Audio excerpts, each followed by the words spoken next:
ఎంతో సందడిగా ఉండేటువంటి ఇల్లు ఐశ్వర్య లేఖ ఈరోజు విలవిల్లాడిపోతుంది. తన కూతురు చనిపోయిందని తెలుసుకున్నటువంటి తల్లి తల్లడిల్లిపోతుంది. ఒక్కసారి ఐషు నా కోసం రామ్మ అంటూ కన్నీరు మున్నీరు అవుతుంది. ఆ తల్లిని ఎంతమంది ఓదార్చే ప్రయత్నం చేసినా కూడా ఆ తల్లి తట్టుకోలేనటువంటి పరిస్థితిలో ఉంది. ఒక అండగా ఉంటానమ్మా, నేను నిన్ను కంటికి రెప్పలా చూసుకుంటానమ్మా అని చెప్పేసి ఐషు రోజు చెప్పేదని చెప్తుంది. మనం విజువల్స్లో చూడొచ్చు. ఒకసారి ఇలాంటి టైంలో తల్లిని మాట్లాడించడం కరెక్ట్ కాదు. బట్ తన బాధని ఎవ్వరూ కూడా తీర్చలేరు. 2 రోజులు మాత్రం ఐషు ఇంటికి వచ్చేదనని చెప్తుంది. నా కూతుర్ని నాకు ఇవ్వండి అని చెప్పేసి ఆ తల్లి ఏడుస్తుంటే ఎవ్వరూ కూడా ఓదార్చలేనటువంటి పరిస్థితిలో ఉన్నారు. నిజానికి అమ్మ ఐషు నీకే ఒక ధైర్యము. సో అలా నా ఐషు లేదు, నేను బతకలేను తల్లి. నా బంగారు తల్లిని తెచ్చియండి. నా బంగారు తల్లి నలుగురికి సేవ చేస్తుంది, మస్తు అన్నిటికీ ఆదుకుంటుంది అందరినీ. మంచి డాక్టర్ అయిదామనుకుంది, మంచి డాక్టర్ అయిదామనుకుని కష్టపడి చదివింది నా బిడ్డే. మంచి ఇల్లు కట్టిస్తాను, నీకు ఎలాంటి కష్టం లేకుండా నేను చూసుకుంటానని నీ బిడ్డని. నాకు ఇల్లు వద్దు, ఏమవుదు, నా బిడ్డ కావాలి నాకు. నా బిడ్డ లేదు నాకేమవుద్దు, నా బిడ్డ కావాలి నాకు. నా బిడ్డ ఉంటే అన్ని ఏం చెప్పెళ్ళింది? ఏం చెప్పలేదు నాకు. మమ్మీ నేను హాస్పిటల్కు చూపిస్తా మమ్మీ, తీసుకుపోతా మమ్మీ, నేను మంచిగా తీసుకుపోతా వచ్చేసారి అన్నది. నాకు కొంచెం మంచిగా లేకుండా వెళ్తూ నేను తీసుకుపోతా మమ్మీ, నువ్వు టెన్షన్ పడకు మమ్మీ. ఓకే అన్నాను. నా బిడ్డ ఇంత పెద్ద టెన్షన్ పెట్టిపోయింది ఇప్పుడు నాకు. నేను ఎట్లుండాలి, నేను ఎట్లుండాలి? వాళ్ళ డాడీ ఎట్లుంటాడు? వాళ్ళ డాడీ మనసు మీద ఉన్నాడు. ఆయనకు ఏది తెలియదు, లోపల లోపల ఇదైపోతున్నాడు. అమ్మా ఐషు తల్లి ఎక్కడున్నావు నా బంగారు తల్లి? నువ్వు రా తల్లి, నువ్వు అందరితో మాట్లాడతావు మమ్మీ, నువ్వేది మాట్లాడవంటావు, నువ్వు అందరితో మాట్లాడు తల్లి, నీకు మాట్లాడరాదు మమ్మీ అంటావు, నువ్వు మాట్లాడదు రా బిడ్డ. అందరూ వచ్చిరు తల్లి, నా బంగారు తల్లి రా అమ్మా. అమ్మా ఐషు రా తల్లి, అమ్మా ఐషు. చూడవచ్చు అసలు కనీసము తల్లి ఐషు ఒక్కసారి రామ్మ అని చెప్పేసి ఆమె కన్నీరు మున్నీరు అవుతుంది. ఎందుకంటే ఇంట్లో నుంచి వెళ్ళేటప్పుడు నవ్వుతూ వెళ్ళింది అని చెప్తుంది. ఈరోజు కానీ తిరిగి రానటువంటి లక్ష్మి కల తల్లి, నా బంగారం లక్ష్మి లక్ష్మి కల నా బంగారు తల్లి. నాకు ఆమెనే ధైర్యము. అన్నిటికీ వాళ్ళ అన్నయ్యకు వాళ్ళ డాడీకి ఇంకా ధైర్యం చెప్తుండే మస్తు. ఆమెనే అన్నిటికీ ముందుకుండి అది చేస్తుండే, ఏదైనా చేస్తుండే. నా బంగారు తల్లి లేదు, నేను బతకలేను తల్లి. అమ్మా ఐషు లేనప్పుడు ఇంకా మీరు ధైర్యంగా ఉండాలి. మీ కొడుకు నీ భర్త హాస్పిటల్లో ఉన్నారు, ఇప్పుడు నువ్వే భరోసాగా ఉండాల్సిన టైం. మా ఐషు లేని నాకు ధైర్యం లేదు, నేను వాళ్ళని చూడలేను. అమ్మా నువ్వు ధైర్యంగా ఉండాలి, సంతోషంగా ఉండాలి అనేది ఐషు కళ అని అందరూ చెప్తున్నారు. అవును అంటుండే. ఓకే మమ్మీ నువ్వు ధైర్యంగా ఉండాలి మమ్మీ అంటుండే, మమ్మీ నువ్వు ధైర్యంగా ఉండాలి మమ్మీ అంటుండే. అన్నిటికీ ధైర్యం చెప్తుండే నా బిడ్డే. మా బాబుకు చెప్తుండే, మా ఆయనకు చెప్తుండే, అందరికి చెప్తుండే. నాకేమి చెప్పకుండానే పోయింది ఇప్పుడు. అమ్మ నువ్వు మంచిగా చదువుకొని మంచి డాక్టర్ అవుతానమ్మా అన్నది. అమ్మ కష్టపడి చదువుకుంది, ఇప్పటికి ఇంకా నైట్ పూట మస్తు మేల్కుంటే చదువుకుంటుంది నా బిడ్డ.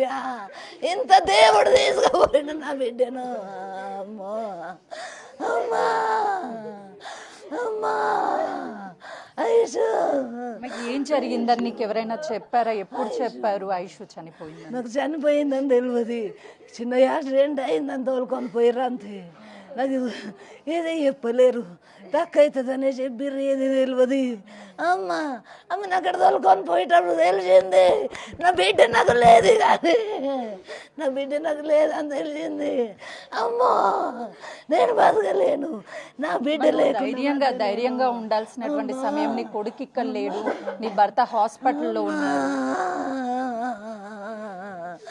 అమ్మా నా బిడ్డ లేదు, నాకు ధైర్యం లేదమ్మా, లేదమ్మా.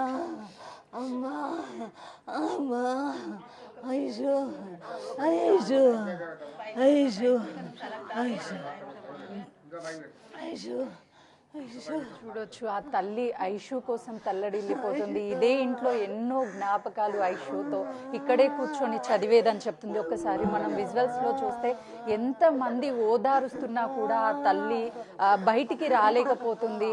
గతంలో నా ఐషు ఉన్నప్పుడు నాకు ఎంత ధైర్యం చెప్పేది అంటే, అమ్మ నువ్వు స్ట్రాంగ్ గా ఉండాలి, అందరితో మాట్లాడాలి అని ధైర్యం ఇచ్చేది. కానీ ఈ రోజు నా కూతురు లేదు అని చెప్తుంది.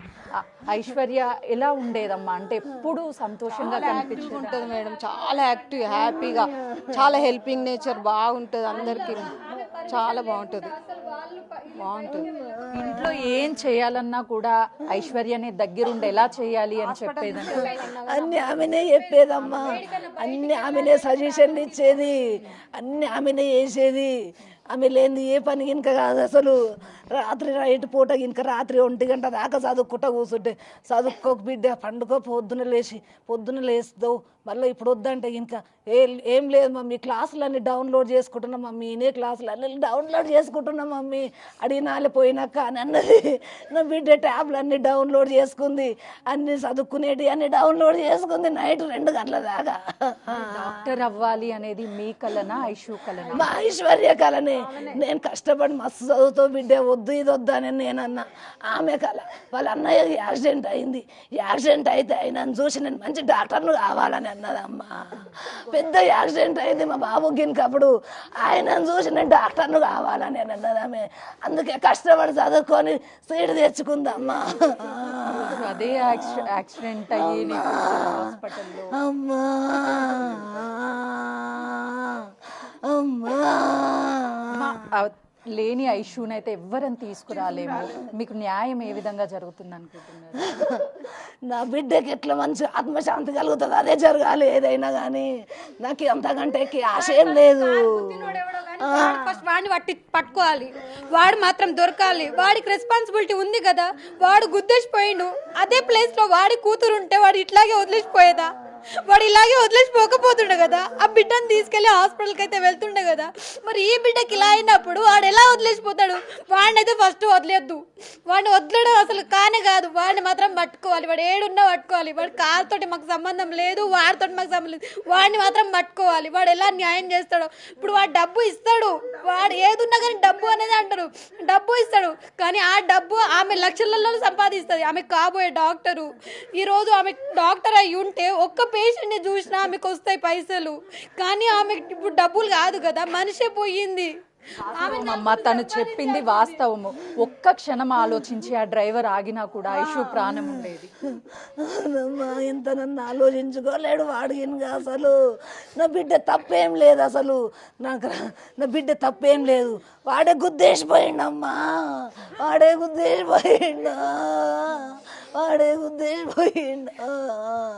ఆ సిచ్యువేషన్ లో వాళ్ళ కూతురే ఉండుంటే తను ప్రశ్నించినట్లు ఆగకుండా ఉండేవాడు.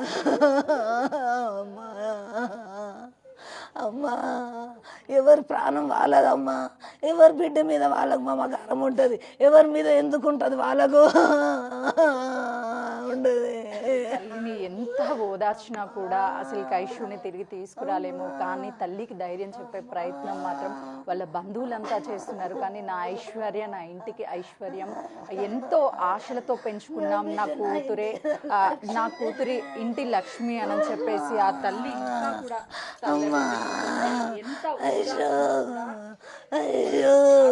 మాత్రము ఐషు నా బిడ్డని ఒక్కసారి తిరిగి తీసుకురండి అని చెప్పేసి ఆ తల్లి ప్రాధేయపడుతుంటే నిజంగా ఆ ఐశ్వర్య అందరిలోనూ ఎప్పుడు కలవడిగా ఉండేది, ఎంతో సంతోషంగా ఉండేది అని చెప్పేసి తల్లి కూడా నా కూతురు నాకు కావాలి అని చెప్పేసి తల్లడిల్లిపోతుంది.